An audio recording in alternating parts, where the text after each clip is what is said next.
Olá, hoje nós vamos falar sobre unitarianismo.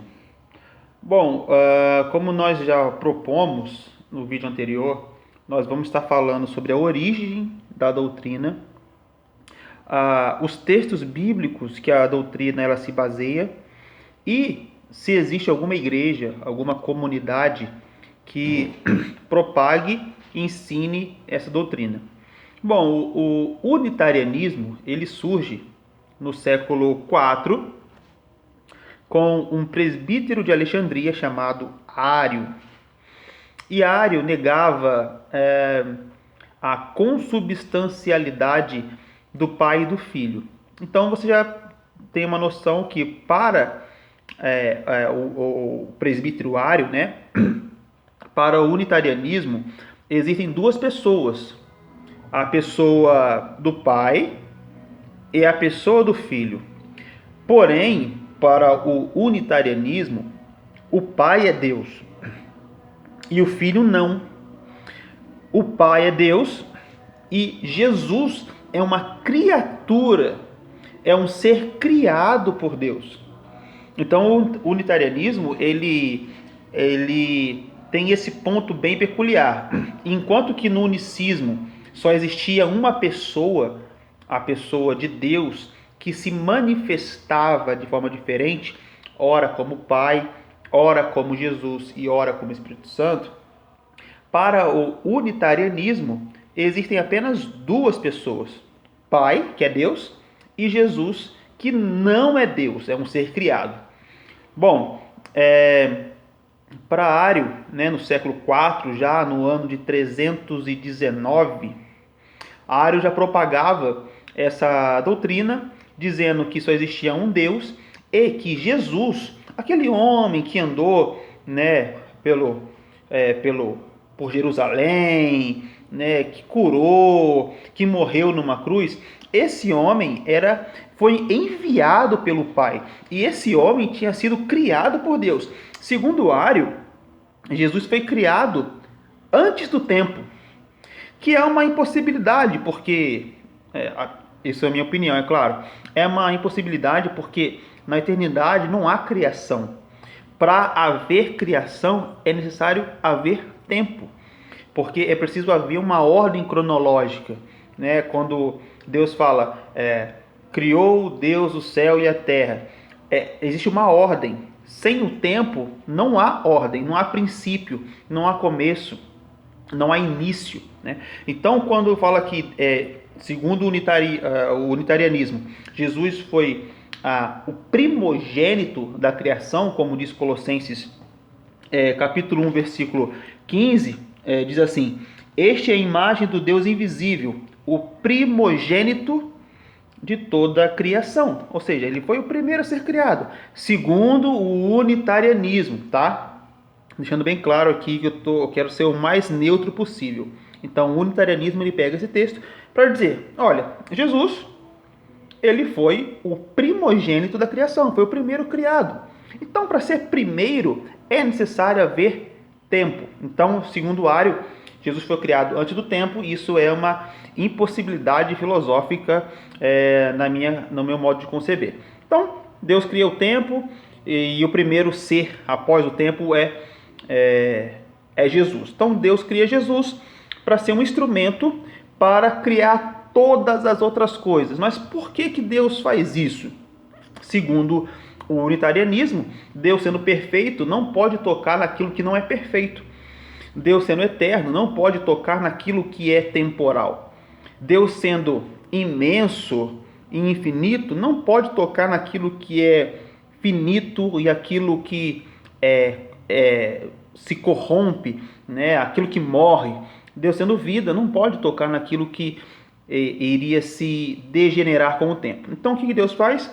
Cria um ser, e através desse ser que Deus cria, ele cria todas as outras coisas. Então Jesus é um instrumento de Deus para a criação. Bom, não somente isso, mas Jesus também ele foi enviado por Deus para que Deus se fizesse conhecer, Jesus fizesse conhecido o Pai aos homens, né? Fosse apresentar o Pai, o Criador, aos homens. Então Jesus ele fala isso em João capítulo de número 17, versículo 3. E a vida eterna é esta, que te conheçam a ti, único Deus verdadeiro, e a Jesus Cristo a quem enviaste. Então Jesus fala, olha, a vida eterna, a pessoa tem a vida eterna e a consequência da vida eterna é reconhecer o Pai como o único Deus e a mim como aquele a quem o Pai enviou. Estou dizendo segundo a ótica unitariana, tá? Não se esqueça disso. Então, segundo Jesus, ele é apenas um enviado de Deus. Em outros textos, Jesus fala que o Pai é maior do que ele. Então, colocando aí como ser inferior. Segundo Ário, Deus cria Jesus, e Jesus ele é inferior a Deus, porém superior aos homens. Então, Jesus está ali entre o céu e a terra, inferior ao Pai, superior aos homens. E o texto que Paulo vai falar que entre Deus e os homens existe um homem chamado Jesus Cristo, é nesse sentido. Jesus, entre aspas, seria um semideus. Ele está com um pé no divino e um pé no humano. Então, Ário em 319, ele começa a propagar essa doutrina, né, do Cristo Logos. Detalhe aqui que a palavra para Logos, alguns traduzem como verbo. E, ao meu ver, é uma tradução um pouco errada.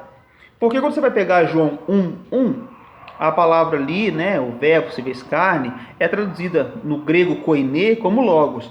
Porém, no grego ático, no grego clássico, né, o grego usado pelos filósofos, a palavra logos não é verbo. A expressão logos não é palavra, não é verbo. A expressão logos no grego clássico, o grego usado pelos filósofos, significa sabedoria, inteligência, razão, né, que era o motor do universo. Era aquilo que fazia todo o universo ficar em harmonia, né, tudo funcionando de forma perfeita. Agora, quando João fala que essa razão, a sabedoria, se faz carne, na cabeça dos filósofos, isso é uma improbabilidade, isso é impossível. Porque a palavra logos para o grego clássico significa sabedoria. Tanto é que em Provérbios fala sobre a sabedoria, né, que no princípio era a sabedoria. Fílon de Alexandria, primeiro século, também vai falar a mesma coisa, né, que Jesus é a sabedoria de Deus. E a sabedoria ela foi criada, né, ela não é coeterna com Deus, como ensina aqueles que acreditam na Trindade, né, que Jesus é coeterno da mesma substância. O unitarianismo não crê nisso, crê que Jesus ele foi um ser criado para ser um instrumento para a criação e também ser enviado ao mundo para apresentar o Criador às pessoas. Bom, já falei de 2 versículos que o unitarianismo crê, se baseia para a sua doutrina. Falei de Ário também, e eu vou falar agora de um outro personagem, isso aí já é no século XVI, 1540, 1550, mais ou menos, chamado Miguel, se eu não me engano, Miguel Serveto. Miguel Serveto, ali após a Reforma Protestante, ele era conhecido de Calvino, porém, diferente de Calvino, Calvino cria na Trindade, mas Serveto não cria. Ele cria a mesma coisa que Ário acreditava, né? Serveto era unitariano. Tanto é que quando Calvino descobriu, Calvino ele denunciou Serveto, Serveto foi condenado à fogueira. Bom, mais um texto só, porque o vídeo já está comprido. João, capítulo de número 12, versículo 44. E Jesus clamou dizendo: quem crê em mim, crê não em mim, mas naquele que me enviou. ou seja, aquele que crê em mim, crê no Pai que me enviou. E a igreja, uma das igrejas famosas que acreditam nessa doutrina são os Testemunhas de Jeová. Bom, espero que esse vídeo tenha ficado legal para você, bom, espero que fui compreendido naquilo que eu disse. Espero que você tenha entendido aí sobre o unitarianismo. E semana que vem nós vamos fazer sobre o último vídeo sobre a Trindade. Eu quero fazer um segundo vídeo num texto sobre o pastor de Hermas, que eu acho bem interessante e eu creio estar ligado com esse tema do unitarianismo. Até a próxima, até semana que vem.